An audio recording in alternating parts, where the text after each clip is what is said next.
नमस्कार मित्रांनो, मी आज तुम्हाला प्रजासत्ताक दिनाविषयीचे काही 4 शब्द सांगणार आहे. ते तुम्ही शांतपणे ऐकून घ्यावे ही माझी नम्र विनंती. लहरतो तिरंगा अभिमानाने आज उंच आकाशी, उजळू दे रंगदयाचे सारे प्रण. हा आज एकाच मुखाशी आजच्या दिवसाचे महत्व काय असे कोणी तुम्हाला विचारले तर कोणी म्हणेल दिवस आहे देशभक्तीपर गीते ऐकण्याचा, तर कोणी म्हणेल दिवस आहे प्रभात फेरी काढण्याचा, तर कोणी म्हणेल दिवस आहे सुट्टीचा. पण मित्रांनो, या दिवसाला भारताच्या इतिहासात सुवर्ण स्थान आहे.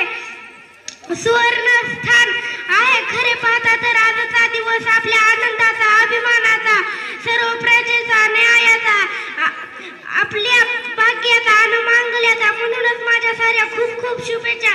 प्रजासत्ताक दिनाच्या 15 ऑगस्ट 1947 रोजी आपला देश स्वतंत्र झाला आणि सर्वजण मुक्त झाले.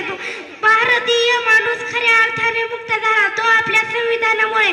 26 जानेवारी 1950 पासून आपल्या राज्यघटनेचा कारभार सुरू झाला. या स्मरणार्थ देशभर सण उत्सव साजरे केले जातात. देशाच्या तिन्ही दलामार्फत माननीय राष्ट्रपतींना मानवंदन केले जाते.